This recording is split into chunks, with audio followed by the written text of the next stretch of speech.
Obrigado por mais uma vez fazer essa visita. Estamos sempre aqui de portas abertas para poder debater, né, os problemas que a gente tem na cidade. Eu já disse da outra vez, nós aqui somos uma casa muito suscetível às cobranças e à pressão popular, e isso faz parte do processo. Esse movimento, mas outros também, contribui demais para que a gente consiga fazer algumas mudanças onde o corporativismo não permite. Nós estamos aqui no processo de estudo para colocar na Câmara Municipal, e o prefeito também já está muito adepto à ideia, está procurando aí fazer um estudo também para colocar isso dentro da prefeitura, que é lógico, envolve uma máquina muito maior. Isso traz uma economia de em torno de 80%, já foi feito em várias estruturas públicas, né, em São Paulo, em Brasília, e tem dado um resultado gigantesco do ponto de vista da economia. Né? Então, essas ações de vocês sempre contribuem para aquelas pessoas que querem realmente fazer um pouco a mais daquilo que está dentro do script. Então, sempre que for possível e necessário, a gente tem que realmente trocar as ideias, conversar, dialogar, para que a gente consiga entender um pouco do processo aqui dentro e também que a gente possa ter o apoio de vocês do ponto de vista das realizações que muitas vezes não são bem vistas aos olhos de outras pessoas. Tá? Obrigado. Bom, presidente, nós iniciamos esse nosso contato cívico junto à Câmara Municipal e junto ao prefeito municipal em função do fatídico aumento absurdo do IPTU. Qual não foi, pelo menos, a nossa surpresa, que o problema do aumento do IPTU, de uma forma ou de outra, está sendo equacionado, está sendo discutido, apesar de que algumas pontas ainda não foram resolvidas. Mas, presidente, descobrir que o município de Santo André deve mais de 5 bilhões de reais, para o nosso grupo foi assustador. Perceber que todo o orçamento plurianual continua considerando, mesmo depois da reunião que tivemos com o prefeito,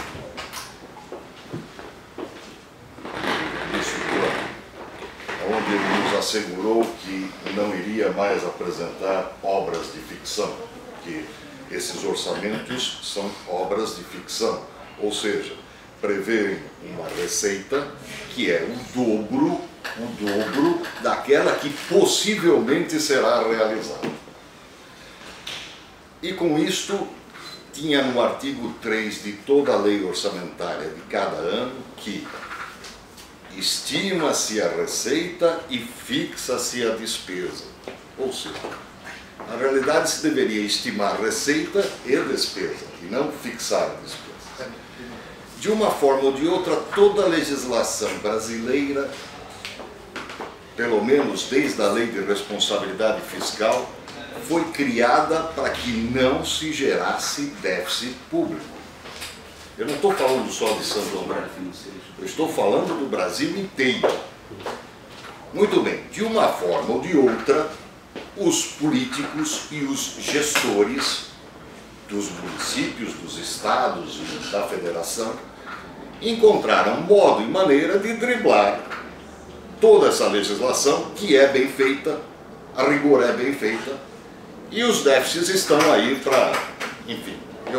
Nós fizemos todo um estudo que eu sei que chegou a todos os vereadores, chegou também ao prefeito municipal, aonde sugerimos que para 2018 fosse feito um novo contingenciamento.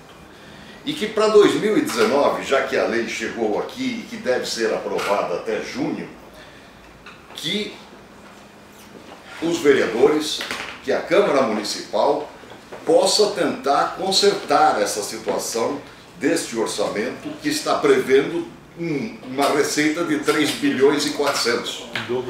Aliás, o estudo que o Tony se refere, não sei se teve a oportunidade de ver, foi protocolado aqui no seu gabinete. É um estudo extenso, mas foca exatamente na questão de como se deveria fazer o orçamento.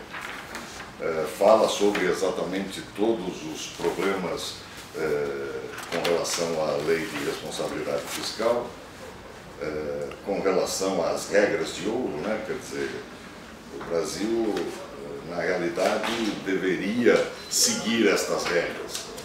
E se tivesse seguido essas regras, não nos encontraríamos nessa situação. Agora, o financeiro aqui na Câmara, ele vai ver aqui nosso... Este realmente é o objetivo. Agora, nós temos dois problemas sérios. O primeiro é o ano de 2018.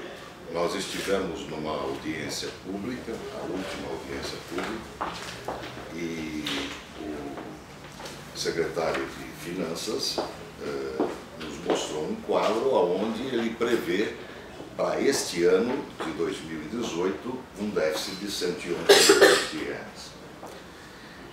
Eu diria que um município que deve mais de 5 bi, que tem uma receita em torno de 1,7 bi, está numa situação onde nós, munícipes, poderíamos nos considerar credores de uma empresa que está em recuperação judicial. Acho que todo e qualquer esforço no sentido de não gerar déficit neste ano é o mínimo que se espera dos gestores do município de Santo André. Pelo menos vamos parar de perder dinheiro. Segunda questão, grande parte dessa dívida é a questão da dívida da Semasa. De uma forma ou de outra, esta dívida com a Semasa precisa ser resolvida. Porque enquanto ela não for resolvida, os juros que incidem num país que tem os juros mais altos do planeta vão acabar transformando essa dívida, vai saber lá em qual valor. Além disso, fica faltando 1,7 bi. E isso é de precatórios.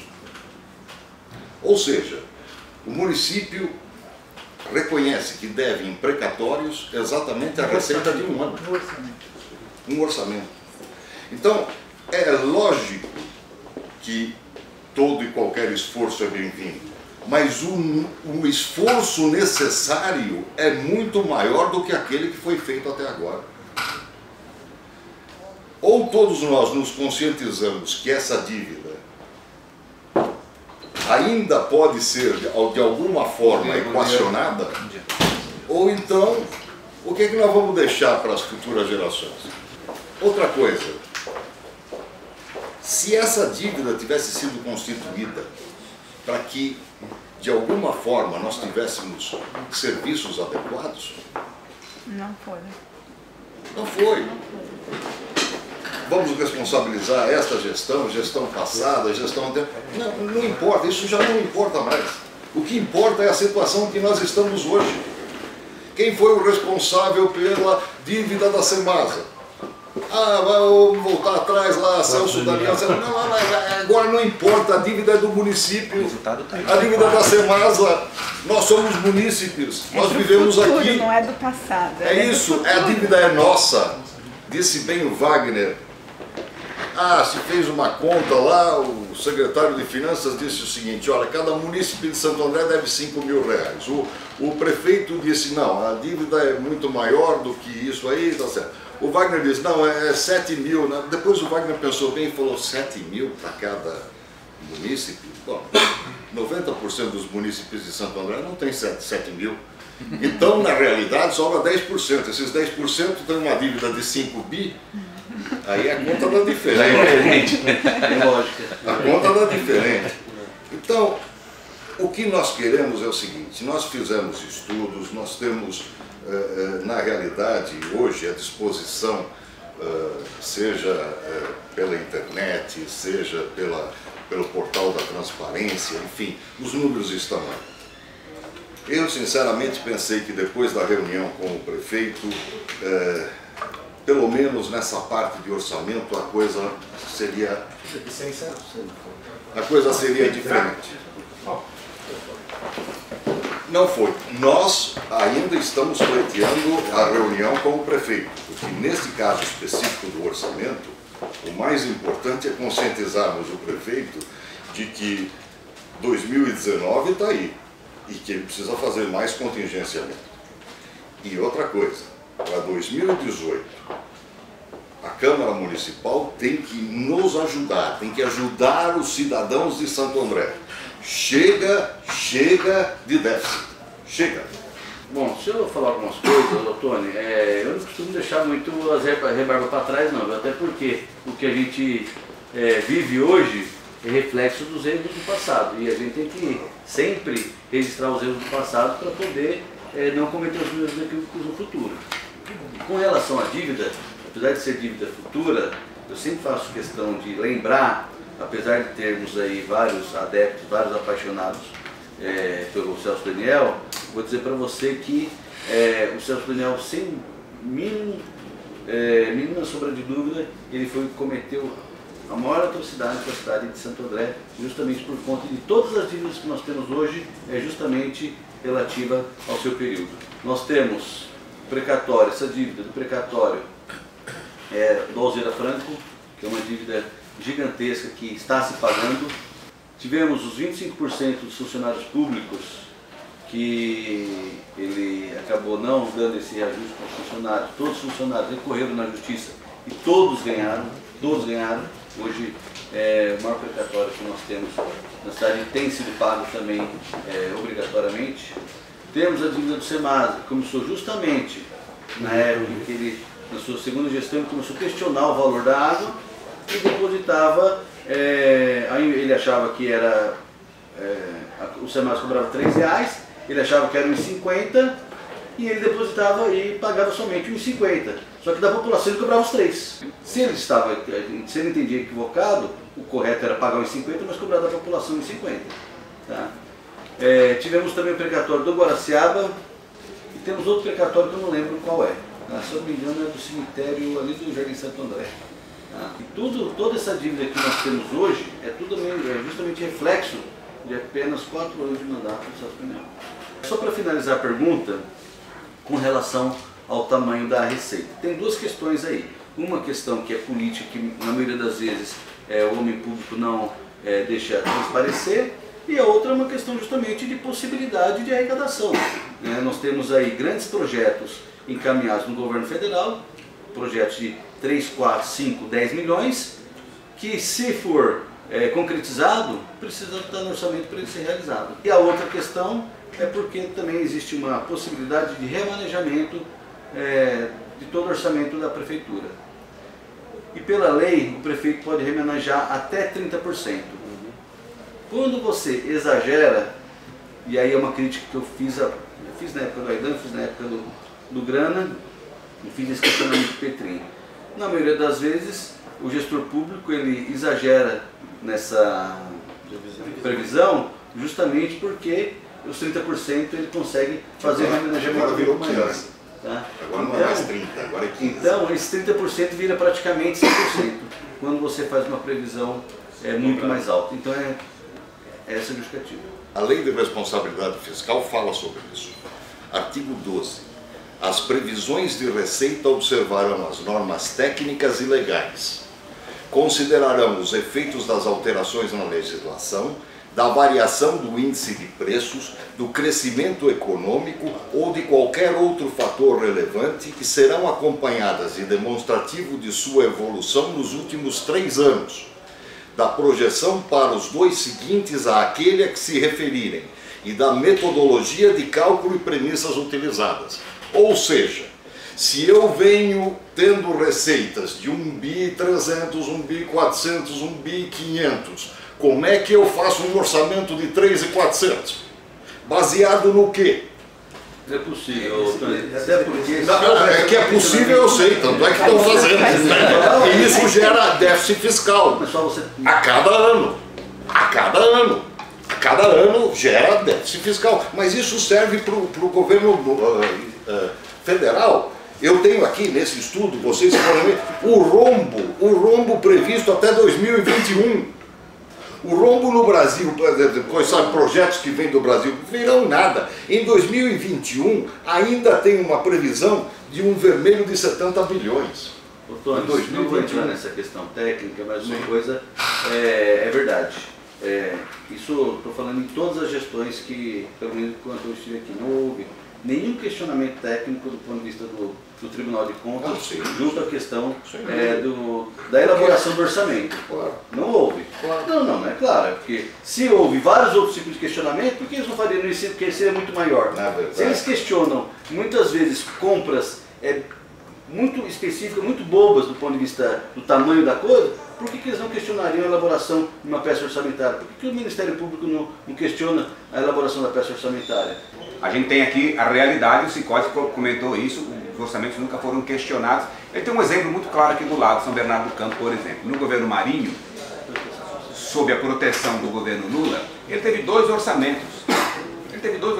Se ele não tivesse previsto 100% a mais, ele não poderia executar o que ele executou, porque pela ligação que ele tinha com o Lula, o governo federal injetou tanto dinheiro quanto a prefeitura arrecada. Então essa previsão é até prudente, principalmente, a gente vê, é fácil você ver, analisar politicamente, não é crítica ao PT, embora eu faça todos os dias, mas não é, no caso não é. A gente vai olhar que nos governos onde coincide o prefeito do PT e o governo federal do PT, aumenta a previsão. Por quê? Porque eles sabem que vão ser socorridos. A promessa, qual foi o mote de campanha do Grana?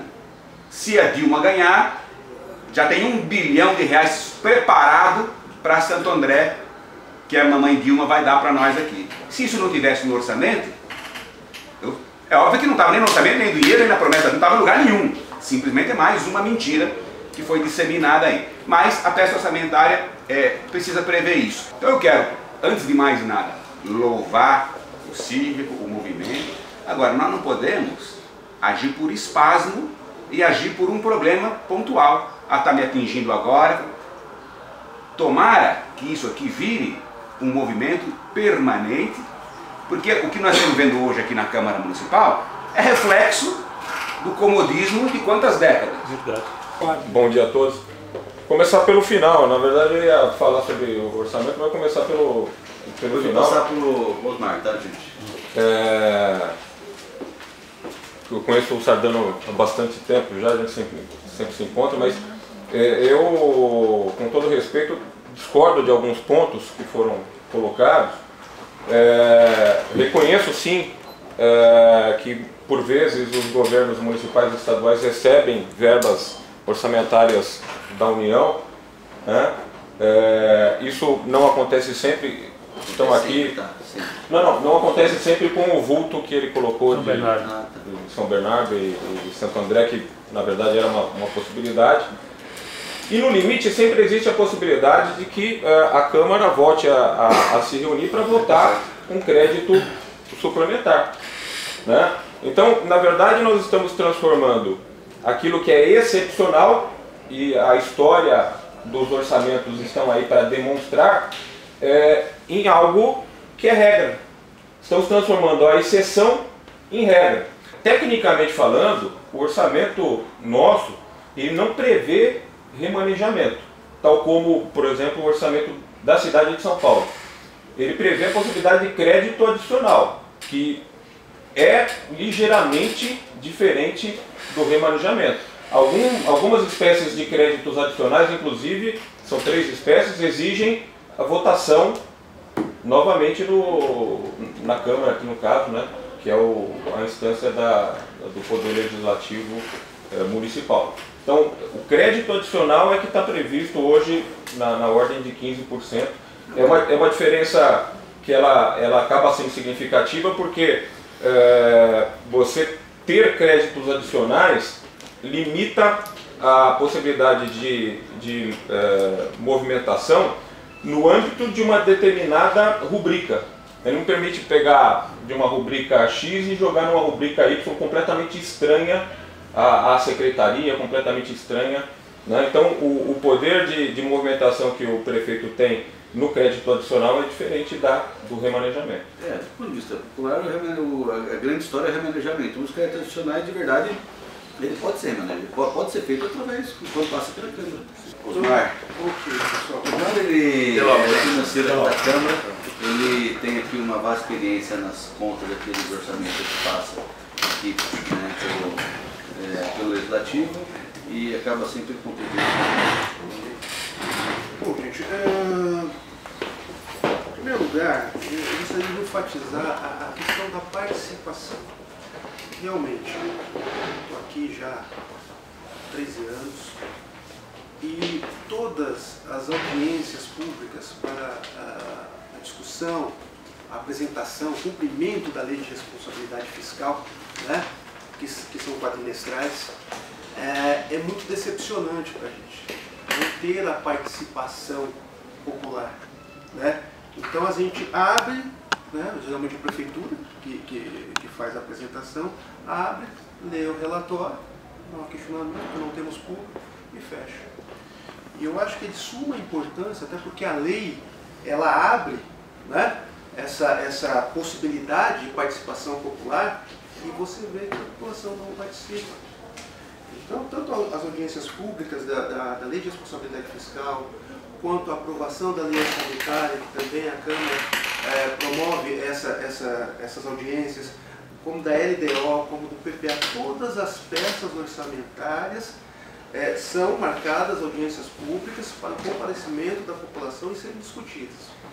Então é de suma importância, além de outros instrumentos, né, como a Lei de Acesso à Informação, Lei de Transparência, né, onde os dados ficam disponíveis no site tanto da Câmara quanto da Prefeitura, né. O próprio site do Tribunal de Contas, eles têm lá um levantamento, eles têm um índice da gestão, da efetividade, né. É interessante os senhores acompanharem também no município de Santo André, nos municípios da região, né. Então tudo isso agrega, para quê? Para que a gente possa discutir juntos a questão do orçamento. A segunda questão da Lei de Responsabilidade Fiscal é essa previsão. Essa previsão, pelo menos nas audiências que a gente tem participado, e aí uma explicação que na quarta-feira o pessoal da Prefeitura pode aprofundar mais, essa previsão, ela, né, além das receitas e despesas correntes, né, que é aquela do custeio do município, né, então essa provém dos impostos, né, tanto municipais, federais, etc. E tem aquela parte que é a receita de capital, para cobrir a despesa de capital, que são os investimentos, que aí sim tem a participação fortíssima do governo federal. Então, ou seja, quando você realiza isso, você tem um projeto, você envia o projeto para o governo federal, está lá aprovado, você está esperando esse dinheiro chegar. Se o dinheiro não chega, então realmente você vai ter um déficit, né, da arrecadação, não da execução. E aí esse ponto que eu quero chegar também. O déficit entre o arrecadado e o gasto, que é onde o Tribunal de Contas analisa, o Tribunal de Contas também analisa as peças de planejamento, e tem batido fortemente, né? Na Câmara a gente fez alguns ajustes, a Prefeitura acredito também que deve fazer alguns ajustes, mas na execução orçamentária, até por causa da Lei de Responsabilidade Fiscal, isso tem que ficar em equilíbrio, né? Em relação a este ano, até assessor do vereador Sargando, o coronel Wilson, ele todo mês ele passa lá na financeira aqui da Câmara, ele falou, qual a arrecadação do município, tal, vamos acompanhar, faço para ele um relatóriozinho e tal. E o que a gente tem acompanhado desde janeiro para cá, o acumulado? Então tem tido um superávit na arrecadação em relação ao previsto, né? Eu posso trazer os dados, no site está disponível.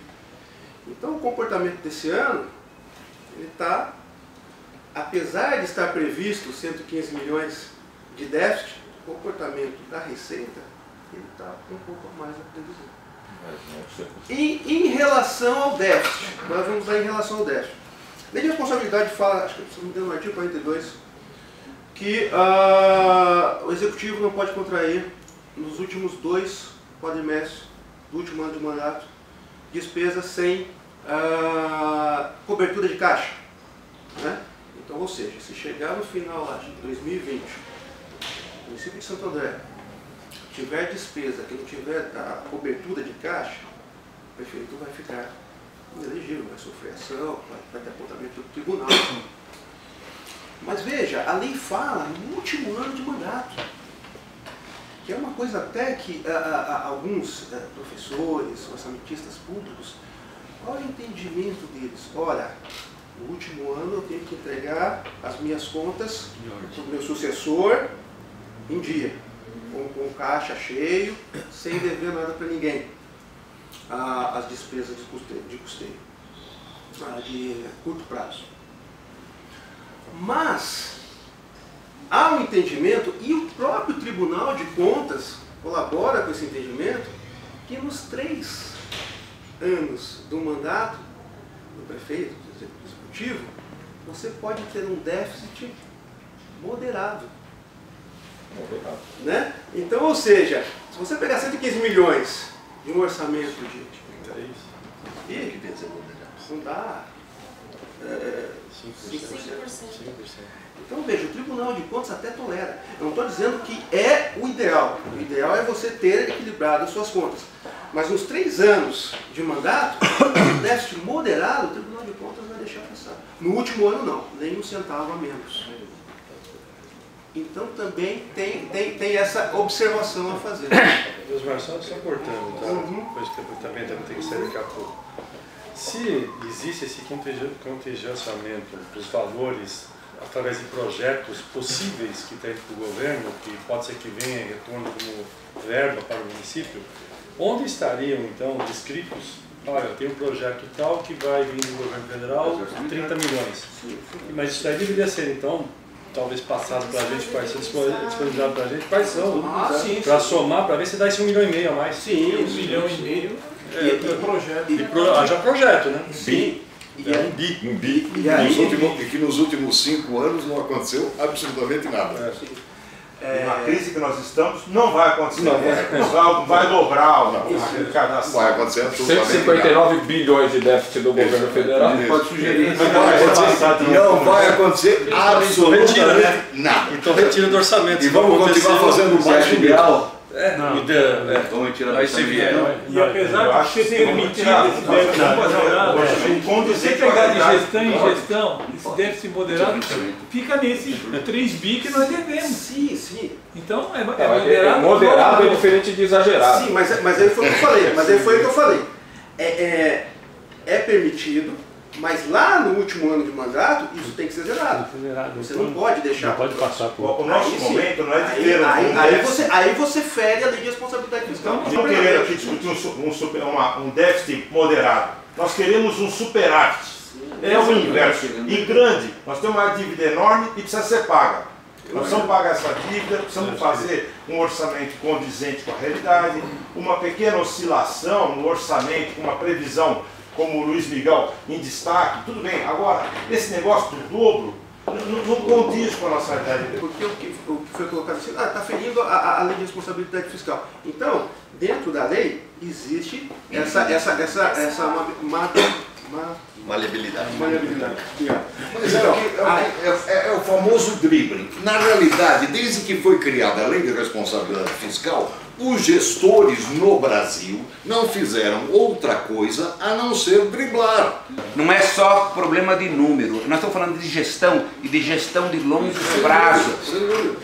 Então, na verdade, eu dei aqui mais ou menos um parecer no âmbito da legislação, do comportamento aqui, da arrecadação, das receitas, das despesas, né? Agora, eu vou analisar, vou ver a proposta, né, o estudo de vocês, né, mas sem olhar, eu já entendo o que vocês querem. Que é o quê?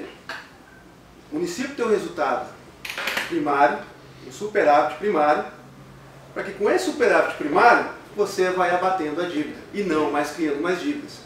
Isso é o ideal para qualquer administração.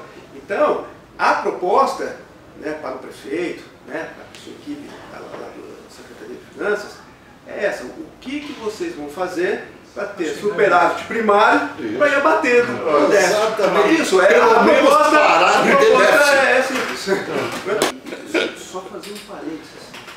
orçamento também tem os recursos que praticamente engessados.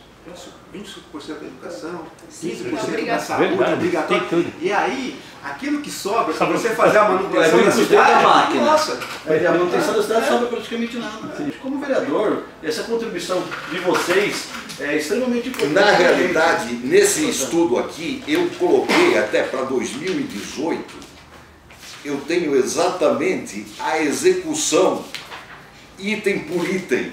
Exatamente, com 29,37% a menos do que aquilo que estava previsto já no contingenciamento.